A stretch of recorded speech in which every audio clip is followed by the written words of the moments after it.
Bueno, bienvenidos a la Universidad Nacional del Centro, a la Facultad de Derecho.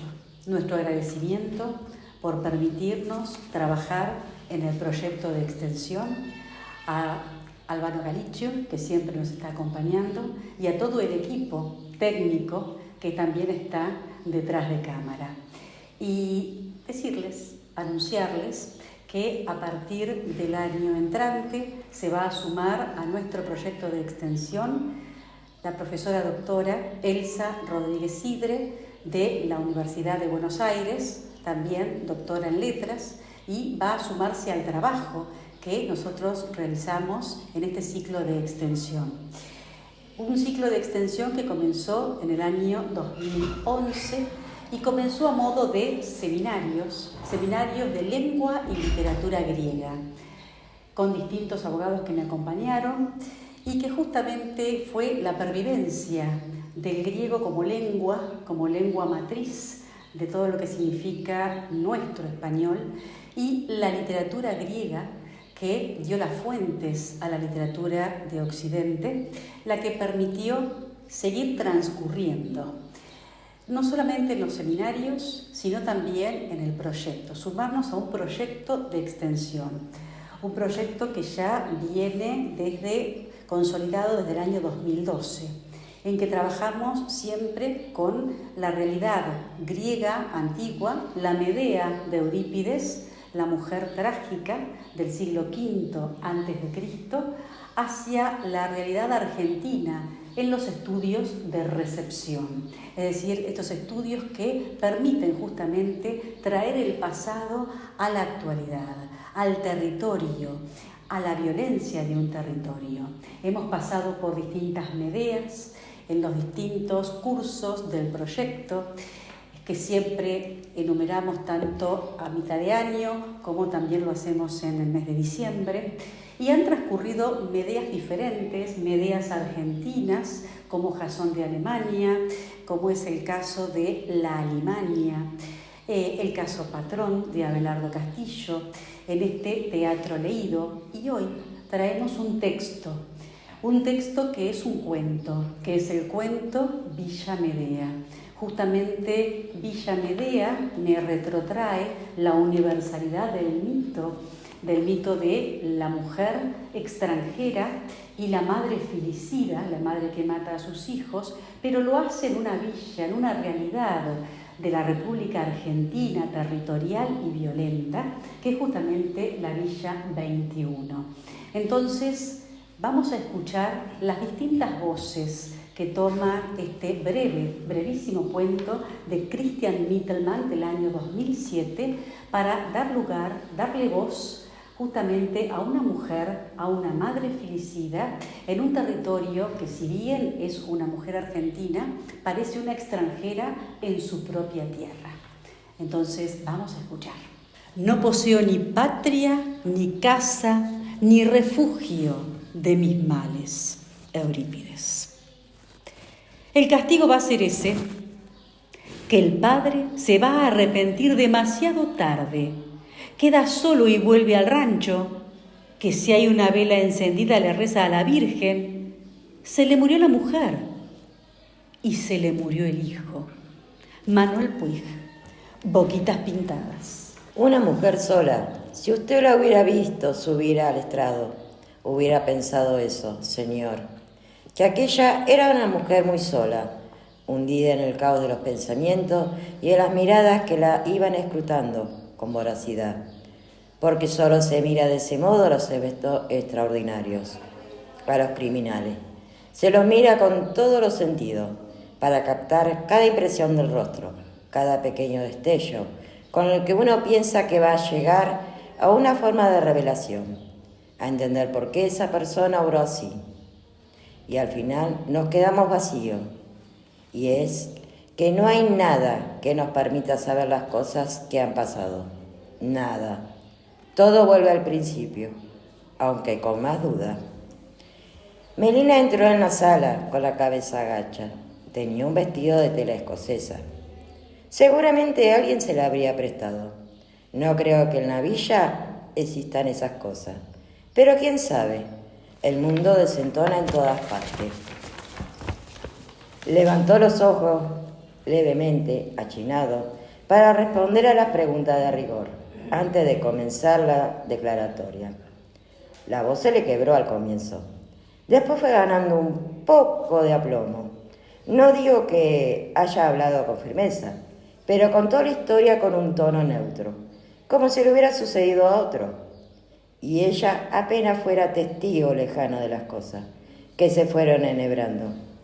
Mire, aquí tiene la copia de lo que dijo. Mejor leo lo más importante, usted interpretará mejor. Villa 24. Ahí es donde viví siempre. Yo nací en la villa, mis padres vinieron del Chaco para buscar trabajo en Buenos Aires. Siempre hemos vivido de changa. Entonces la jueza le pidió que fuera más específica, que se atuviera a los hechos, que se indagaba. Melina condescendió. Usted quiere que yo le hable de Aurelio. Él vino mucho después. Lo conocí a los 15. Apareció en mi fiesta con unos amigos. Esa fue una noche muy linda. Ya pasaron 6 años, que fueron más largos que toda mi vida. Apareció de la nada. Que yo sepa, nadie lo había visto antes. Y de pronto estaba ahí, con algunos conocidos de mi hermano. Todos tomaron mucho esa noche. Teníamos sidra, cerveza, vino. Hacía calor. Era una buena excusa para no dejar de tomar. La gente se reía mucho y hablaba en voz alta, mientras yo iba pasando de mesa en mesa. Cuando llegué a la suya, me dijo que toda de blanco parecía más una novia que una piba de 15 años. No tires el vestido, me dijo. Pronto lo vas a usar de nuevo. Los hombres se miraron entre sí y yo me hice un poco la distraída, porque tenía 15 años y una no sabe bien qué decir entonces. Después me enteré de que el Aurelio había llegado a la villa unos pocos días atrás, pero él no era argentino, venía de Asunción. Yo no sabía si me gustaba, aunque había comprendido, no me expliqué el motivo, no podría darle una respuesta, que mi vida estaría unida para siempre a la suya. Comenzó a aparecer cada vez más seguido cerca de mi casa. Me saludaba sonriendo. Se me iba acercando, así, y yo lo dejaba hacer. El resto fue muy rápido. Antes de los 16 tuve a Martín. Mi mamá me dijo que me fuera a vivir con él, que si Aurelio me había preñado, entonces era su esposa por derecho. Una tiene que vivir con el hombre que le hace los hijos. Yo sabía que mi casa era pobre. La de Aurelio era peor todavía. Unas chapas que en verano se calentaban como un horno y en invierno atraían el frío. Muchas veces le pedí que arreglara un poco más todo eso. Vivir en la villa no significa ser un animal. Se pueden hacer cosas. Y es que hay que arreglársela solito, porque nadie te va a dar una mano. La gente es igual en todas partes, afuera y adentro. Cuando hay fiesta, todos vienen. Si tenés un problema, se sale como se puede. Yo no digo que él haya sido un mal hombre conmigo en esos años. A veces aparecía medio en cruda, pero no me pegaba. Me decía, eso sí, que yo era una negra de mierda y que él en Paraguay era alguien y que se había tenido que ir por no sé qué lío político. A mí no me importaba. Después de todo, yo tenía un marido que siempre traía algo a la mesa. Muchas de mis amigas me envidiaban porque ellas se iban acostando con uno y con otro y nadie las agarraba. Y yo, con menos edad, tenía un nombre que era todo mío. Bueno o malo, no importaba, era mío. 3 años después tuve a Nahuel, que se anticipó un poco. Fue en el 7º mes, así que salió muy chiquito. Los médicos del hospital me dijeron que estaba muy débil, que tenía menos chances de vivir que un bebé que nace a los 9 meses. Estuvo en la incubadora un tiempo y de a poco empezó a ponerse bien. Cuando lo llevé a casa tenía un buen peso. Las enfermeras me dijeron que le cortara esos mechones rebeldes que tenía, pero yo no quise. Pensé que era demasiado para una criatura estar tanto tiempo en un hospital y después recibir el acero en la cabecita. Fue por aquel entonces cuando el Aurelio me dijo que la situación en Paraguay había cambiado. El señor que había gobernado como 40 años ya no estaba más. Se había ido o lo habían echado. La verdad que no me acuerdo, porque a mí la política no me interesa. Decidió volver por un tiempo. Me explicó que sus hermanos estaban allá y quería ver cómo andaban. A mí me pareció raro, porque hasta entonces no me había hablado de nadie. Yo le pregunté cuántos tenía. 3, me respondió con un tono seco. ¿Y a vos qué te importa si nunca quisiste saber nada de mi familia? Pero no era así. Cualquiera pregunta si le dan indicios de algo.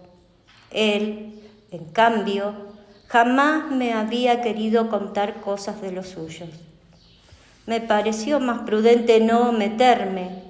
Tal vez ese fuera un tema que a él le dolía. Ya ve, señora jueza, que hasta en eso yo cuidaba los detalles. Así fue que comenzó a desaparecer por largos periodos de tiempo. Las primeras veces me dejaba algo de plata para ir tirando. Después ni eso. En sus ausencias me vi obligada a volver a lo de mi mamá, pero con las 2 criaturas a cuestas. Se imaginará el lío que era eso. Poco espacio y más personas. Una mañana yo fui a mi casa para ver cómo había quedado todo después de una lluvia fuerte que había caído la noche anterior. Las chapas se mantenían en pie, así que me sentí más aliviada. Al entrar, sin embargo, me encontré con un sobre tirado por debajo de la puerta. Me pareció raro. A mí no me llegan impuestos ni nada por el estilo. Al abrirlo, me encontré con un papel amarillento. Decía: Melina, vos sí que sos bien cornuda. Me quedé quieta con esa letra horrible que me había insultado. Enseguida hice un bollito con el papel y lo tiré con asco. Me parecía que tenía vida, que era una araña que podía envenenarme.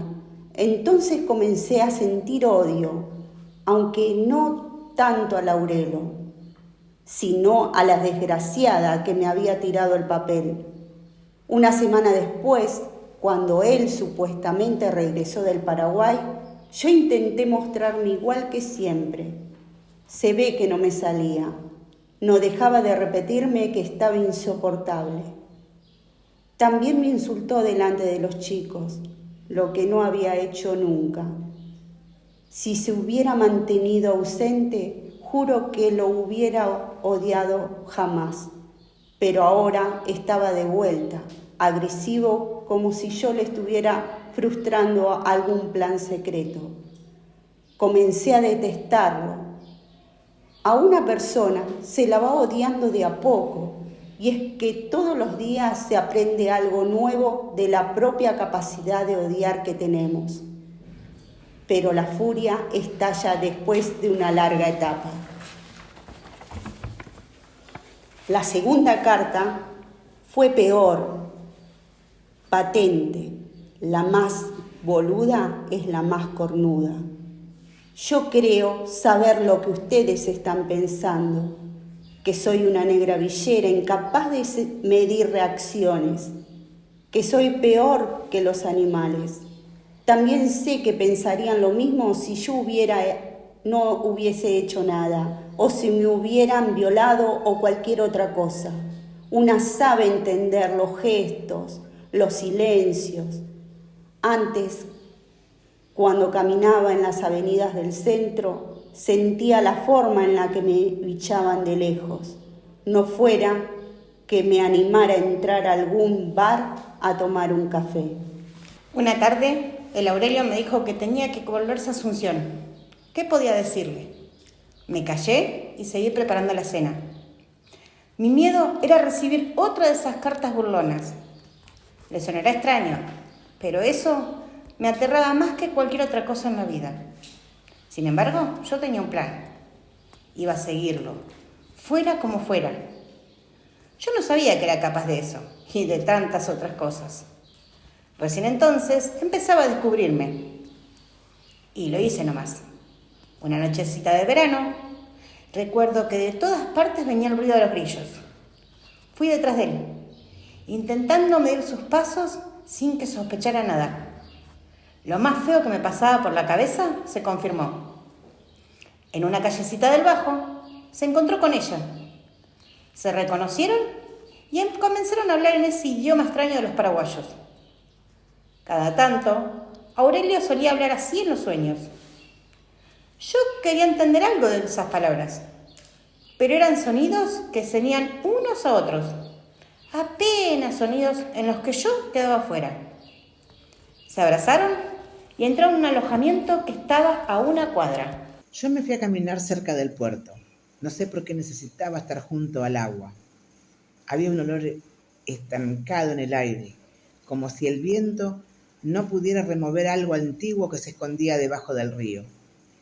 Miré mis manos y las detesté. Todo me parecía horrible. Los edificios de la ciudad, el ruido de los camiones que pasaban unos metros, los rieles muertos, mi propia cara y la cara de Aurelio, su olor, su idioma extranjero. Tenía que herirlo, no importaba el precio. Lastimar cada cosa de él, hacerle conocer la desesperación. Me tomé el 93, sabiendo muy bien cada acto que iba a realizar.